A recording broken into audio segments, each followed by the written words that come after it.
이 영상은 이제 1980년대에 당시에 세계 3대 기타리스트로 알려진 에릭 클랩튼, 이 에릭 클랩튼이 1992년에 지은 곡입니다. 곡명은 Tears in Heaven이고요. 천국의 눈물이라는 뜻이죠. 우리가 시작 부분을 들었습니다. 가사를 눈여겨보셨는지 모르겠습니다. 가사를 다시 한번 말씀드리겠습니다. 그는 노래합니다. 아빠의 이름을 말할 수 있으려나 천국에서 널 만난다면, 그때와 똑같으려나 천국에서 널 본다면, 나는 마음을 단단히 먹을 거란다. 그리고 계속 살아갈 거란다. 왜냐하면 내가 지금은 천국이 아니라 이 땅에서 살고 있으니까. 이런 뜻입니다. 여러분, 이 에릭 클랩튼은 새로운 곡을 이제 내지 못해서 전전긍긍하다가 이제 마약에 빠져버리게 됩니다. 자, 그러자 그의 아내는 화가 납니다. 그래서 그의 아들을 데리고 뉴욕으로 떠나버리고 맙니다. 그러자 에릭 클랩튼은 충격을 받고 이제 정신을 차리려고 하면서 마약 재활센터에 들어가서 치료를 받습니다. 그리고 이제 아내와 아들을 찾아서 뉴욕으로 갑니다. 자, 약속을 했습니다. 이제 내일이면은 이 4살 밖의 아들 코나와 함께 동물원에도 가고 가족과 함께 즐겁게 시간을 보내기로 되어 있었습니다. 자, 그런데 이것이 웬일입니까? 청천벽력 같은 소식이 들려옵니다. 무엇인가 하면 이 아들이 아빠를 기다리다가 아파트의 베란다에서 떨어져서 죽었다는 소식입니다. 여러분, 이 에릭 클랩튼은 깊은 슬픔에 빠집니다. I love you. 이것은 아들이 남긴 마지막 편지였습니다. 그는 이 편지에 답장을 썼습니다. 우리가 조금 전에 들은 곡, 이 Tears in Heaven, 천국의 눈물, 이 곡입니다. 이 곡이 수록된 앨범이 전 세계에서 2천만 장이나 팔리면서 천국에서 아들과 재회하고 싶은 이 에릭 클랩튼의 스토리에 온 세계인이 공감한 적이 있습니다. 여러분, 저는 2004년에 이제 60세를 막 앞두시고서 어머니께서 기도원에 가시다가 불의의 교통사고로 돌아가셨습니다. 그때 저의 나이는 34이었고요. 그 황망함을 아직도 떠올릴 수가 있습니다. 첫째 아이를 이제 등에 업고 얼르시던 엄마의 모습이 눈에 아직도 선합니다. 마지막 인사를 나누지 못했기에 그 아쉬움은 언제나 진하게 남아 있습니다. 자, 이것을 생각할 때 저로서는 천국이 참 있어야 되겠고 꼭 천국에 가야 할 이유 중에 큰 이유가 바로 이것입니다. 자, 저는 이제 목사로서 살아가면서 이 땅의 삶도 얼마나 소중합니까? 이 땅에서 이뤄야 할 하나님의 나라에 대해서 공부를 하고 또 설교를 합니다. 신자로서 우리가 이 땅에서 우리가 속해 있는 수많은 분야에서 그 많은 부조리들을 타파하고 천국, 즉 하나님의 나라를 이뤄가는 것이 우리의 의무라고 역설하고 우리는 그렇게 듣습니다. 자, 그렇지만 만일 제가 마지막 설교를 한다면, 마지막 한 편의 설교만을 할 수가 있다면, 저는 죽어서 내가 가야 할 그곳, 간절히 소망하는 천국에 대한 설교, 이것이 저의 마지막 설교가 될 것입니다. 10년 전쯤에 합동측 교단에 서울 충현교회를 담임했었던 신성종 목사님이라는 분이 계십니다. 자, 그분은 내가 본 지옥과 천국, 이런 책을 썼습니다. 자, 저에게는 이제 학부 선배여서 늘 좋은 뜻을 가지고 이분의 인생 항로를 지켜보고 있었습니다. 자, 아니 이런 유명세로 치자면은 교계에서 최고의 유명세를 가지신 분이 이런 종류의 책을 내다니 저는 좀 놀랐습니다. 그래서 얼른 사다가 읽어봤습니다. 자, 간단히 요약을 해보겠습니다. 자, 그는 이제 먼저 지옥에 갔습니다. 지옥편에서 그가 전한 것은 간단하게 요약하자면은 이 인류의 역사와 현대사에서 우리가 들을 수 있었던 수많은 인물들이 있을 텐데요.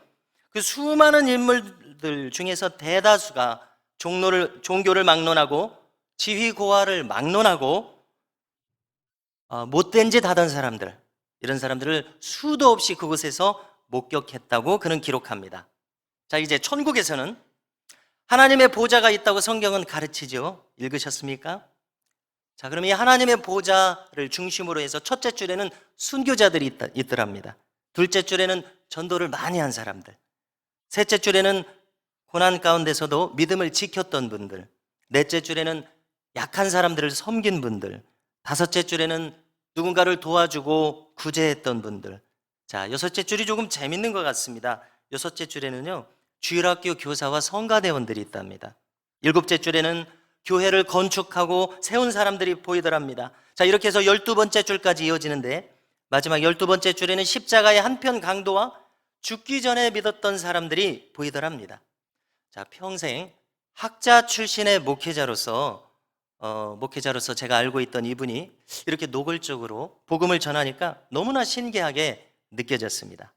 여러분, 이렇게 우리는 학문적으로 또 세상적으로 권위 있는 분들이 천국을 목격했다고 말하면서 자기의 체험을 이렇게 전하면 조금은 더 솔깃해지고 한 번 더 귀를 기울이게 됩니다. 자, 여러분, 최근에 이분 알렉산더라는 분이 있습니다. 이분은 올해 69세입니다. 자, 그는 하버드 대학의 뇌신경학과 의사이자 교수였습니다. 그는 이제 논문이나 연구 발표 분야에서 그 분야의 최고의 권위자로 서 있었던 분입니다. 여러분, 임사체험이라는 것을 들어보셨습니까? 임사, 죽음에 들어갔다는 얘기죠. 죽었다가 살아난 사람들의 체험을 임사체험이라고 합니다. 자, 그는 수도 없이 임사체험자들을 상담했다고 합니다. 자, 세계적으로 이 임사체험자들의 케이스가 축적된 것이 무려 800만 건이나 된다고 합니다. 자, 그렇지만 그는 그것을 들으면서도 전혀 그들의 체험을 믿지 않았다고 합니다. 자기는 과학자이기 때문에 오직 합리적이고 증명할 수 있는 것만을 그는 받아들였다고 합니다. 자, 그런데 2008년 11월 10일입니다. 자, 이번에는 자신이 이 7일간이나 뇌사 상태에 빠지게 된 겁니다. 자, 그 이유는 무엇인가 하면 장내의 세균이 뇌로 파고들어 가지고 뇌의 일부분을 파먹어서 정지되어 버렸기 때문에 그렇습니다. 이름하여 대장균성 뇌막염. 그는 7일 동안 천국에 다녀왔다고 말합니다. 그리고 학자답게 책을 썼습니다. Proof of Heaven. 자, 무슨 뜻입니까? 천국의 증명이라는 책을 썼습니다. 자, 그런데 이 책이 우리말로도 번역이 되어 있습니다. 우리말로는 나는 천국을 보았다, 이런 제목입니다. 2012년에 출간이 되어서 베스트셀러가 되었다고 합니다. 자, 그가 이 책에서 전하는 그의 경험을 잠시 나누겠습니다. 자, 그는 천국에 가보니까 천국은 이곳에서 살아가는 것보다 더 실제적이더라. 그가 느낀 것은 이것이고요. 자, 그 다음에 천국에는 오직 한 가지로 가득 차 있더랍니다. 그 가득 차 있는 것은 무엇인가 하면은 천국에는 전역이 사랑으로 가득 차 있더라는 것을 전합니다. 그래서 그가 받은 느낌은 당신은 사랑받고 있습니다, 이것을 느꼈고요. 결코 두려워하지 말아라, 이런 것을 느꼈고요. 하나님은 당신을 사랑하시는데 당신이 마땅히 어떤 모습으로 되어야 하는 그 모습을 가지고 사랑하는 것이 아니라 당신이 지금 있는 그대로를 사랑하시더라, 이렇게 말합니다. 그리고 자신은 이제 평소에 뒤늦게 안 사실이 자기가 고아였습니다. 자기는 이제 입양된 사람이었고요.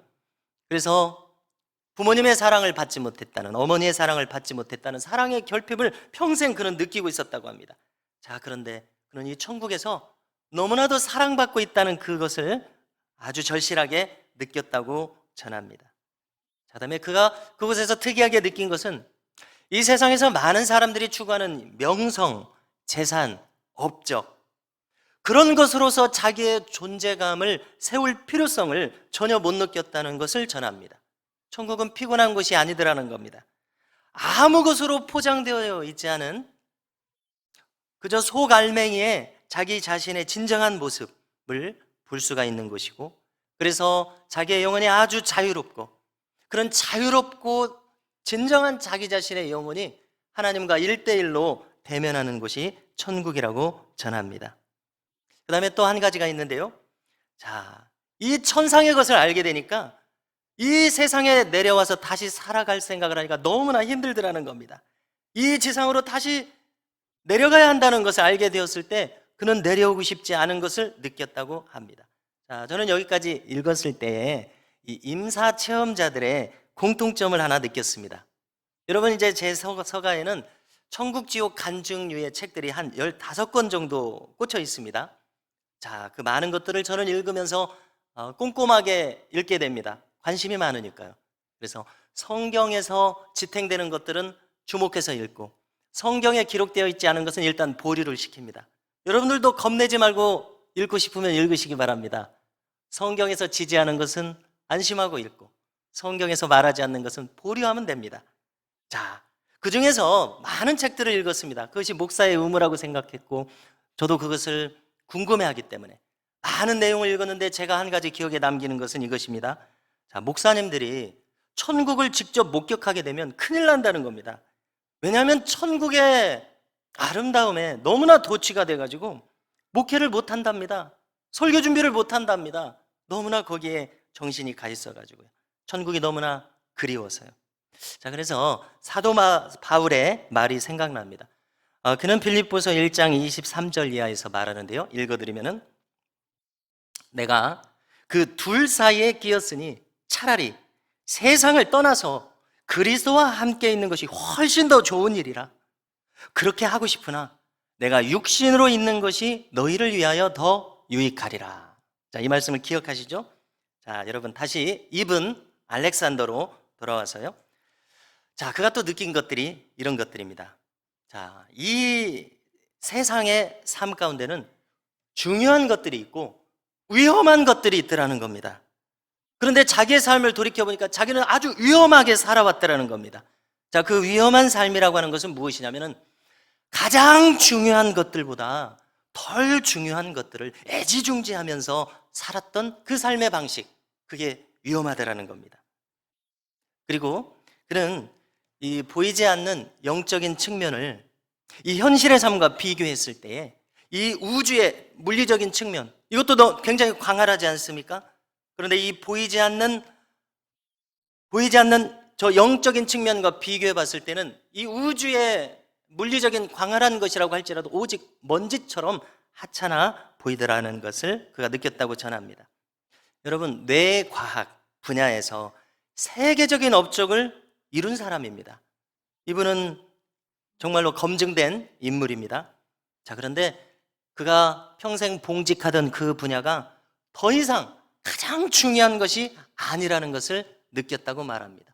물론 중요하겠죠. 자기가 평생 해오던 것들이니까요. 그러나 더 중요한 것 앞에서 이것들은 전혀 중요하지 않다고 느꼈다고 합니다. 여러분, 저는 여기까지 읽었을 때에 13세기에 이탈리아의 신학자인 토마스 아퀴나스가 생각났습니다. 자, 그는 역사상 가장 위대한 신학자 중에 한 사람으로 알려져 있습니다. 자, 그런데 그가 엄청난 대작인 신학 대전을 쓰고 있을 때에 그는 어느 날 바울처럼 신비 체험을 합니다. 그 다음에 그는 갑자기 절필을 선언합니다. 자, 왜 그러냐고 친구가 그에게 물었습니다. 그가 대답한 것이 전해지는데요. 제가 지금까지 쓴 것은 제가 본 것에 비하면 지푸라기 같이 하찮게 느껴지기 때문에 쓸 필요성을 못 느낍니다. 이렇게 대답했다고 하는 것이 떠오릅니다. 여러분, 이 이븐 알렉산더는 지금은 더 이상 의사로 살고 있지 않습니다. 왜냐하면 자신이 보고 경험한 것을 전하는데 전력하기 위해서 그렇다고 합니다. 여러분, 우리가 읽은 오늘 말씀에는 한 부자 그리고 나사로라고 하는 거지가 나옵니다. 오늘 성경은 우리가 주목해서 읽고자 할 때에 많은 정보를 우리에게 전하지는 않습니다. 자, 부자는 좋은 옷을 입었습니다. 그리고 날마다 잔치를 하면서 살았습니다. 자, 나사로는 그는 피부병에 걸렸습니다. 부잣집 앞에서 구걸합니다. 간단합니다. 두 사람이 다 죽었습니다. 자, 나사로, 그는 천국에 갔습니다. 아브라함의 품에 안겨 있다. 이렇게 기록하는데요. 자, 여러분, 저는 이 대목이 이렇게 느꼈습니다. 나사로는 아브라함과 같은 과의 인물인가 보다 이렇게 느꼈습니다. 자, 여러분, 아브라함이 어떻게 살았습니까? 그는 믿음의 조상이라는 별명을 가지고 있죠. 그는 믿음으로 살았던 인물입니다. 자, 그리고 그에게 많은 사건이 있지만 한 가지, 그는 소돔을 위해서 기도하던 사람이었고 소돔의 의인을 찾던 사람이었습니다. 다시 말해서 그는 의롭게 살았던 인물입니다. 그래서 나사로가 아브라함의 품에 안겨 있는 것을 보니까 유유상종이라고 아브라함과 비슷한 종류의 사람이겠구나 이렇게 생각해 봤습니다. 그래서 굳이 아브라함의 품에 안겼다고 예수님께서 지금 말씀하시는구나 이렇게 생각해 봤습니다. 자, 그런데 부자는 고통을 당하고 있습니다. 지옥에서. 저 지옥에서 그는 아브라함과 나사로가 보입니다. 그리고 그는 화염 속에서 고통을 당하는 중에 말합니다. 아브라함에게 부탁하기를 나사로를 좀 보내서 물 한 방울만 먹게 해주십시오. 자, 이렇게 말하는 그를 보고 저는 여기서 한 가지를 느꼈는데요. 자, 이 부자가 어떤 종류의 사람이라는 것을 느꼈습니다. 이 사람은 지옥에서도 갑질을 하는구나 이렇게 느꼈습니다. 나사로님이라고 해야지 아직도 자기 주제를 모르고, 여러분 이 영적 신분이 엄청나게 지금 차이가 나잖아요. 아직도 자기 신분을 모르고 나사로 시켜서 물을 좀 가져달라고 합니다. 여러분, 예수님께서 하신 이 이야기는 우리에게 구구절절 많은 정보를 주시지는 않습니다. 그러나 우리가 반드시 알아야 하는 결정적인 정보를 주고 있다고 생각합니다. 여러분, 나사로가 이 세상에서 신분이 거지라고 해서 그의 영적인 실력도 거지라고 생각하면 안 됩니다. 오히려 그는 영적으로는 믿음의 부자요 성품의 부자였다고 생각합니다. 그런데 반대로 이 부자는 영적으로는 거렁뱅이였다는 것을 우리가 알게 됩니다. 가장 중요한 것들, 이븐 알렉산더가 말했던 그 정말 가장 중요한 것들이 한 가지도 그 사람 안에는 없었던 것을 알게 됩니다.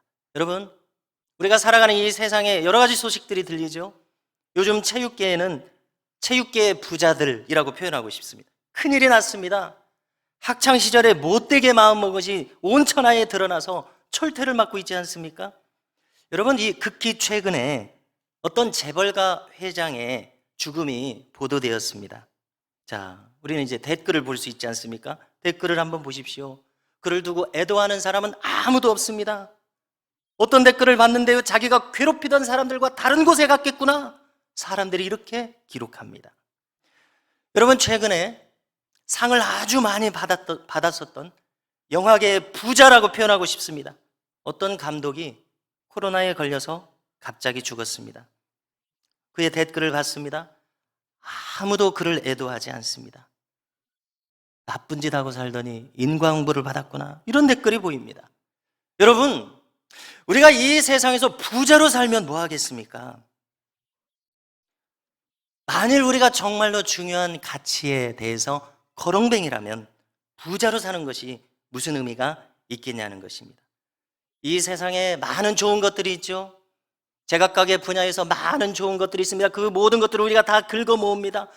그 긁어 모은 것들이 정말로 중요한 것들, 우리 결여되어 있는 가운데 정말로 중요한 성품, 마음가짐이 내 안에서 형성되어 있지 않다면 이 세상에서 중요하다고 하는 그 모든 것들을 긁어 모은들 그것이 무슨 소용이 있겠느냐는 것을 이 아침에 한번 같이 생각해 보고 싶습니다. 여러분, 어떤 사람이 자기의 재산을 이제 전부 다 금덩어리로 바꿔가지고 이렇게 어깨에 들여매고서 천국에 들어왔다고 합니다. 자, 베드로가 그를 안내합니다. 그 등에 짊어진 게 뭡니까? 물어봤습니다. 그랬더니 하나님 좋은 일 하시는데 쓰시라고 제가 좀 가져왔습니다. 그러니까 베드로가 말합니다. 그래요? 좀 발밑을 좀 보세요. 뭔 보도블록을 그렇게 몽땅 가져왔어요? 천국은 길바닥이 정금길이라고 하는 것을 읽어본 적이 없으세요? 이렇게 말하더라는 겁니다. 여러분, 오늘 본문을 우리가 보면 볼수록 참 재미있다고 생각합니다. 자, 왜냐하면은 이 부자가 지금 지옥에 갔는데요, 어찌어찌해서 왜 갔다고 하는 설명이 없습니다. 가령 우리가 알기 쉽게 살인을 했다든가 간음을 했다든가 이런 설명이 없습니다. 부정축제를 했다든가 이런 설명이 없습니다. 지옥에 갔으면 분명히 이유가 있을 텐데 그 이유를 우리가 찾아야 됩니다. 여러분, 어디에서 여러분들은 그 이유를 찾을 수 있다고 생각합니까? 자, 오늘 내용에서 보니까 나사로에 대해서 개들이 그 헌대를 핥더라 이렇게 기록되어 있습니다. 여러분, 부자에게는 긍휼이 없었다고 생각합니다. 날마다 그 사람이 하인 잔치를 하려면 얼마나 많은 하인들이 대동되어야 합니까? 얼마나 많은 하인들을 부리고 있었을까 생각을 합니다. 자, 그런데 대문 밖에는 지금 무슨 일이 벌어지고 있습니까? 개들이나 삼엄하게 지키고 있습니다. 부리는 사람 한 사람도 대문 밖에는 배치되어 있지 않습니다. 아무도 오고 가지 않습니다. 누군가 오고 갔더라면, 부자가 좀 불쌍하니까 뭐 좀 내줘 이렇게 한마디라도 했더라면 하인들이 냉큼 나서서 자선을 베풀었을 것입니다. 그에 대해서는 이런 반구를 우리가 찾아볼 수가 없습니다. 여러분, 우리는 예수님의 가르치심 중에서 산상수훈의 마태복음 5장 7절을 다 기억하실 수 있으십니다. 읽어드리면, 긍휼히 여기는 자는 복이 있나니 그들이 긍휼히 여김을 받을 것이며. 할렐루야. 이렇게 기록되어 있습니다. 여러분, 천국은 과연 긍휼히 여김을 받아야만 갈 수 있는 곳임을 믿으십니까? 우리가 긍휼히 여김을 하나님으로부터 받아야만 갈 수 있는 곳입니다. 그러면 우리가 어떻게 해서 긍휼히 여김을 받을 수 있다고 가르치십니까? 우리가 긍휼히 여기는 자가 될 때 긍휼히 여김을 받는다고 가르쳐 주십니다. 우리가 이 세상을 살아가면서 긍휼히 여기는 사람으로 살아가는 것, 이것이 얼마나 결정적인 우리의 갖춰야 할 성품의 요소인지 알게 됩니다. 여러분, 오늘 말씀 24절을 보십시오. 부자가 화염에 휩싸여 있습니다. 그러니까 뭐라고 말하는지 보십시오. 나를 긍휼히 여기사, 이렇게 말합니다. 물 한 방울만 찍어 보내주세요. 나를 긍휼히 여기사. 여러분, 이 말을 말이죠, 생전에 배웠어야 할 말이라는 사실입니다. 그런데 그가 생전에 이 말을 배우지 못하고 지옥에 가서야 비로소 이 말을 배웠다는 것이 너무나 충격적인 사실입니다. 너무나 늦게 그는 진리를 배웠습니다. 여러분, 나를 긍휼히 여겨주세요. 그 말을 우리가 이 지상에서 살아가면서 배워야 할 줄로 믿습니다. 저를 긍휼히 여겨주시옵소서. 저를 긍휼히 여겨주시옵소서. 저를 긍휼히 여겨주시옵소서. 우리가 이 땅에서 살아가면서 반드시 배우실 수 있기를 주님의 이름으로 축원합니다. 여러분, 1912년에 4월 269m나 되는 유명한 타이타닉호에 대해서 다 들어보셨을 것입니다. 그 배는 빙산에 부딪혔습니다. 침몰했습니다. 칠흑같이 어두운 어느 자정께 빙산을 발견했을 때는 이미 그 항로를 돌이킬 수가 없었습니다. 여러분, 우리 모두는 저마다 각자 자기의 인생의 항로를 진행해 나가고 있습니다. 여러분들 항로에는 어떤 문제가 없으신지 묻고 싶습니다. 오늘 본문의 부자를 한번 보십시오. 그는 돌이킬 수 없는 항로에 접어들었었습니다. 불행하게도 그가 갔던 그 항로는 사망의 항로였습니다. 그가 걸어갔던 길은 우리가 여러 가지로 설명할 수 있을 것입니다. 그러나 한 가지 분명한 것은 영원한 곳에 있다 있는 마음, 긍휼의 마음을 그가 가지지 못했다는 사실입니다. 여러분, 그러면 다른 것들도 연결되어 있는 다른 것들은 볼 필요도 없지 않겠습니까? 그에게는 영원한 것들 중에 없는 것이 많았을 것입니다. 만약 있었더라면 그가 그곳에 있지 않게 되었을 것입니다. 그는 영적인 거지였습니다. 지상에서 하나님 없이 사는 영적인 고아였습니다. 여러분, 오늘 주님께서는 이것을 기억하라고 말씀합니다. 기억하라는 내용은 이것입니다. 얘야, 너는 살았을 때 좋은 것을 받았고 나사로는 고난을 받았느니라. 여러분, 이것이 무슨 뜻이겠습니까? 그가 돌이킬 수 없는 인생 항로, 살면서 좋은 것을 계속 받고 있는 돌이킬 수 없는 인생 항로에 계속 머물러 있었다는 뜻 아닙니까? 여러분, 우리들의 인생 항로는 안전한지 영혼의 관점에서 스스로 물어야 할 것입니다. 우리들 안에 저 영원에 있다 있는 마음, 오늘 성경에서는 긍휼의 마음이 있는지 살펴봐야 할 것입니다. 여러분, 영혼에 이어져 있는 그 긍휼의 마음, 우리는 그 마음을 배우셨습니까? 긍휼히 여기는 자는 복이 있나니 그들이 긍휼히 여김을 받을 것이며. 이것을 기억하라. 주님은 계속해서 말씀하십니다. 26절을 보니까 그뿐 아니라 너희와 우리 사이에 큰 구렁텅이가 놓여 있어. 여기서 너희에게 건너가고자 하되 갈 수 없고 거기서 우리에게 건너올 수도 없게 하였느니라. 이렇게 말합니다. 우리가 이 하나님의 말씀을 우리의 신비에 새길 수 있기를 주님의 이름으로 축원합니다.